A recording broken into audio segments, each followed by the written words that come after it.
நம்ம எப்போயோ ஒரு நாள் பல்லாவர சந்தைக்கு போயிருந்தோம். அப்போ பார்த்தீங்கன்னா நமக்கு இந்த மாதிரி எஃப்எம் ரேடியோ கிடச்சிது. பொதுவாகவே இந்த பழங்காலத்து எஃப்எம் ரேடியோ பார்க்கும்போது டிசைன்லாம் வேறு லெவலில் இருக்கும். அது எப்படியாச்சும் வாங்கிட்டு போயிட்டு ரீஸ்டோரேஷன் பண்ணலான்னு சொல்லிட்டு ஒரு குட்டி ஆசை இருக்கும். அதனால் இன்றைக்கி பார்த்தீங்கன்னா இந்த 2 பழைய எஃப்எம் ரேடியோவும் நான் காசு கொடுத்து வாங்கிட்டு வந்திருக்கிறேன். ஸோ எனக்கான வீடியோவில் இந்த ரேடியோவில் என்ன பிரச்சனை, எதுக்காக பழையரும் கல் தூக்கி போட்டாங்க அப்படின்றத கண்டுபிடிச்சி இதை ஒர்க்காக வைக்கிறோம். அதுதான் டாஸ்க்.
ஃபஸ்ட்டு நம்ம எடுத்து வந்தால் அந்த பெரிய ரேடியோவை சரி பண்ணிடலாம். இதில் பார்த்தீங்கன்னா பென்ட்ரைவ் போட்டுக்கலாம், மெமரி கார்டு போட்டுக்கலாம், ப்ளூடூத்து, எஃப்எம் ரேடியோ, ஆக்ஸ் கேபிள்னு சொல்லிட்டு எக்கச்சக்கமான ஆப்ஷன் கொடுத்துருக்காங்க.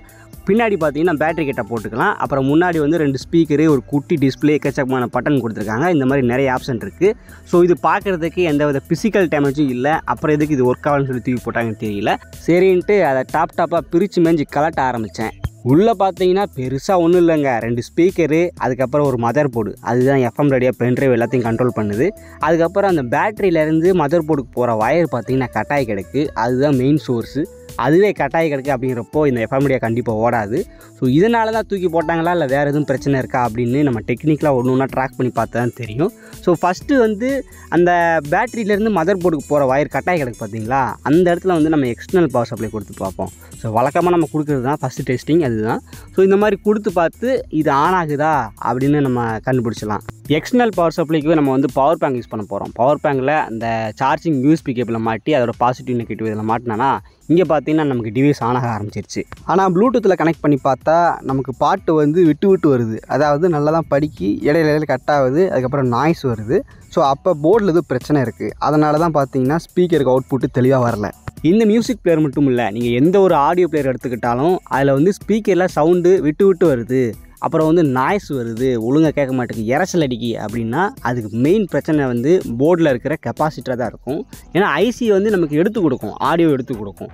அதை வந்து க்ளீனாக பண்ணி கொடுக்க வேண்டியது இந்த கெப்பாசிட்டரோட வேலை. இதை தான் ஃபில்ட்ருன்னு சொல்லுவாங்க. அதான் எனக்கு ஒன்றும் புரியலை. ஏன்பா எனக்கு கெப்பாசிட்டர்னாலே என்னன்னு தெரியாது, அது எதுக்கு யூஸ் பண்ணுறாங்க, எப்படி ஒர்க் ஆகுன்னு சொல்லிட்டு ஒன்றும் தெரியாது, நீ பாட்டுக்கு ஃபில்ட்ருன்னு சொல்லிட்டு இருக்க அப்படின்னு சில பேர் கேட்பீங்க. ஆக்சுவலி இதுக்கு ஒரு பெஸ்ட் எக்ஸாம்பிள் சொல்கிறேன் பாருங்கள். இப்போ நீங்கள் பஸ்ஸில் போய்கிட்டு இருக்கீங்க. அப்போ திடீர்னு டிரைவர் வந்து சடன் பிரேக் போட்டால் உள்ளே இருக்கவங்க என்ன பண்ணுவாங்க, டபார்னு முன்னாடி மோதி சில பேர் கம்பியை பிடிக்கலன்னா வெளியே வந்து உளுந்து மண்டை வாரி போயிட்டு இருக்கும். ஸோ இதே போல் தான் ஒரு எலக்ட்ரானிக் டிவைஸ் வந்து கரண்டில் ஒர்க் ஆகிட்டு இருக்குது அப்படின்னா டப்புன்னு கரண்ட் போகும்போது உள்ளே இருக்கிற காம்பனன்ட் ஷார்ட் ஆகிறதுக்கு வாய்ப்பு இருக்குது, அது டேமேஜ் ஆகிறதுக்கும் வாய்ப்பு இருக்குது. ஸோ இதை தடுக்கிறதுக்கு தான் கெப்பாசிட்டரை கண்டுபிடிச்சாங்க. இந்த கெப்பாசிட்டருக்குள்ளே பார்த்தீங்கன்னா ப்ளஸ்ஸு மைனஸு இது ரெண்டுத்துக்கும் நடுவில் டை எலக்ட்ரிக்னு சொல்லிட்டு ஒரு மின்சாரத்தை கடத்தாத பொருள் ஒன்று வச்சுருப்பாங்க. இந்த கெப்பாசிட்டருக்கு நம்ம வோல்டேஜ் கொடுக்கும்போது இந்த கெப்பாசிட்டர் வந்து ஒரு குறிப்பிட்ட அளவு வோல்டேஜை டெம்பரரியாக ஸ்டோர் பண்ணி வச்சுக்கும். இப்போ கான்செப்ட்டுக்கு வருவோம். ஒரு டிவைஸ் வந்து கரண்டில் ஒர்க் ஆகிட்டு இருக்குது அப்படின்னா உள்ளுக்குள்ளே இருக்கிற எல்லா கெப்பாசிட்டருமே இந்த மாதிரி டெம்பரரி வோல்டேஜ் ஸ்டோர் பண்ணி வச்சுக்குது.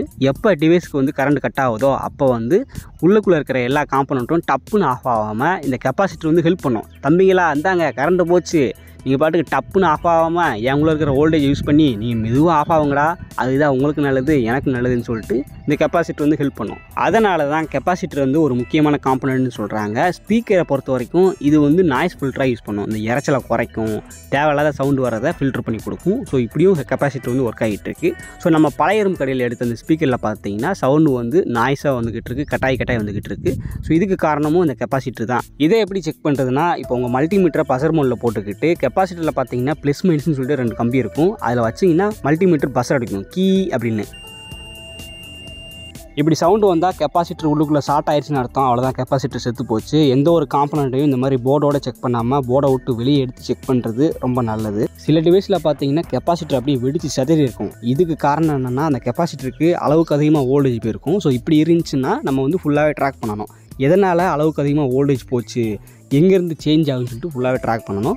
பட் நம்ம பழைய ROM எடுத்த இந்த டிவைஸில் பார்த்தீங்கன்னா கெப்பாசிட்டர் வெடிக்கலை, அது வந்து ஃபால்ட் ஆயிருக்கு, அவ்வளோதான். அப்போ இதை வந்து ரீப்ளேஸ் பண்ணி விட்டாலே போதும். கெப்பாசிட்டர் சைடில் பார்த்தீங்கன்னா இவ்வளோ வோல்டேஜ் இவ்வளோ மைக்ரோஃபேரட்னு சொல்லிட்டு மென்ஷன் பண்ணியிருப்பாங்க. அதை கரெக்டாக பார்த்து கடையில் வாங்கிட்டு வந்து போடணும்.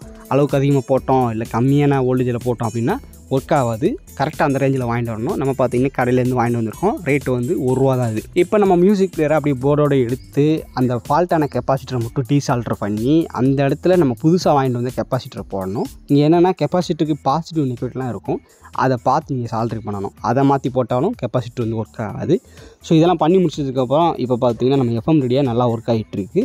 பாட்டு பாடும்போது எந்த வித நாய்ஸும் வரல, விட்டு கேட்கல. ஸோ கெப்பாசிட்டர் மட்டும்தான் அதில் பிரச்சனை. அப்புறம் இது வந்து இந்த செவுத்தில் ஓடுற கடியாரம் இருக்குல்ல, அதுக்கு போடுற பேட்டரி கேட்டில் ஒர்க் ஆகக்கூடிய FM ரேடியோ. இதில் வந்து ப்ளூடூத்தோ இல்லை பென்ட்ரைவ் போடுற மாதிரி எதுவுமே கிடையாது, ஒன்லி FM மட்டும்தான் இருக்கும். ப்ளஸ் அலாரம் அடிக்கிற மாதிரிலாம் செட் பண்ணி வச்சுருக்காங்க போல். ஸோ இது வந்து நம்ம சின்ன வயசில் பார்த்துருப்போம், கை கிடக்காமல் கம்ஃபர்டபுளாக இருக்கிற FM ரேடியோ.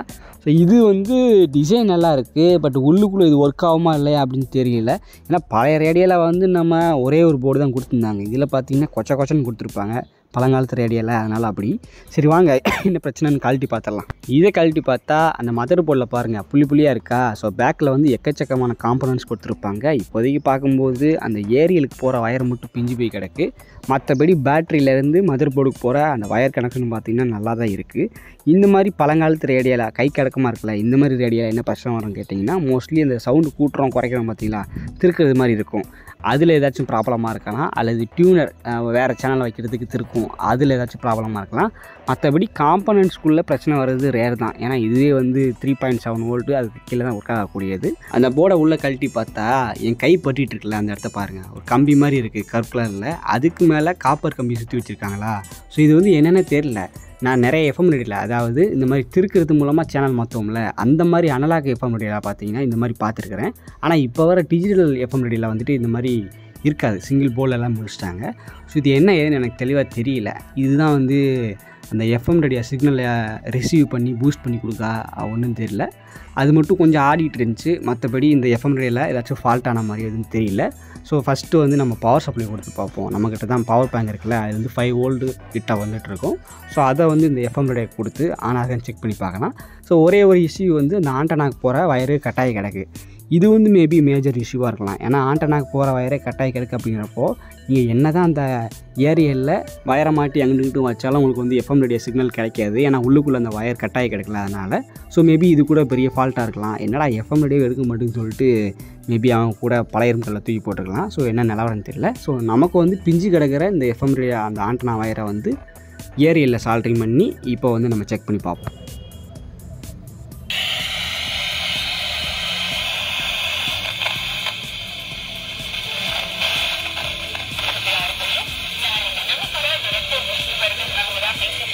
அவ்வளோதாங்க, FM ரேடியோக்கு சிக்னலும் கிடைக்க ஆரம்பிச்சிருச்சு, நல்லா பாடிக்கிட்டு இருக்குது.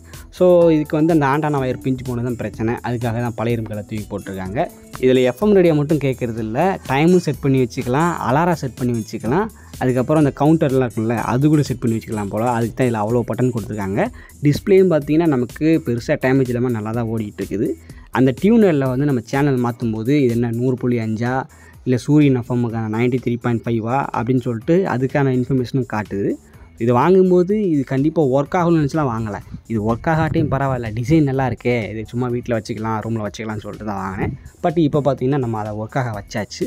FM ரேடியோவே கேட்டுக்கலாம். இது வந்து கரண்டில் ஒர்க் ஆகிறது கிடையாது, நம்ம பேட்டரி கிட்ட போட்டு ஒர்க்காக வச்சுக்கலாம். கடைசியாக நம்ம மியூசிக் பிளேயரை ஒர்க்காக வச்சாச்சு. இப்போ ரெண்டுமே நல்லா பாடிக்கிட்டு இருக்குது. இந்த வீடியோட ஸ்டார்டிங்கில் பார்த்தீங்கன்னா நான் கெப்பாசிட்டர் பற்றி சொல்லியிருப்பேன். கெப்பாசிட்டர்னா என்ன, உள்ளுக்குள்ளே என்ன இருக்குது, அது எப்படி ஒர்க் ஆகுது, அதை எப்படிலாம் யூஸ் பண்ணுறாங்கன்னு சொல்லிட்டு. இப்போ போகிற நிறைய வீடியோஸில் பார்த்தீங்கன்னா நான் இந்த மாதிரி தான் ஒரு காம்பனண்ட்டை பற்றி நான் தெளிவாக ப்ராக்டிக்கலாக சொல்லிக்கிட்டு இருக்கிறேன். எதனால தான் நம்ம சேனலில் வந்து எலக்ட்ரானிக் பிடிக்கிற நிறைய பேர் பார்த்துட்ருக்கீங்க, மோஸ்ட்லி இன்ஜினியரிங் ஸ்டூடெண்ட்ஸ் நிறைய பேர் பார்த்துட்ருக்கீங்க. ஸோ அவங்க வந்து இந்த பேசிக் காம்பனண்ட்ஸ் பற்றி தெரிஞ்சுக்கணும் அப்படிங்கிறத அப்படி தான் சொல்லிட்டு இருக்கிறேன். ஸோ இப்படி சொல்கிறது கழுத்து இருக்கிற மாதிரி இருக்கா இல்லை நல்லா இருக்கா, இதை கண்டினியூ பண்ணலாமா வேணாமா, அதாவது இந்த மாதிரி ஒரு காம்பனண்ட்ஸை வந்து நம்ம எக்ஸ்பிளைன் பண்ணுறோம்ல, இது வந்து கண்டினியூ பண்ணலாமா வேணாமா அப்படிங்கிற உங்களோட ஒப்பீனியனை கண்டிப்பாக கீழே கமெண்ட் பண்ணுங்கள். அப்போ தான் அதை பற்றி நான் என்னென்னு தெரிஞ்சுக்க முடியும். ஸோ தேங்க்ஸ் ஃபார் வாட்சிங். மீண்டும் ஒரு நல்ல வீடியோவில் மறுபடியும் சந்திக்கலாம். பாய்.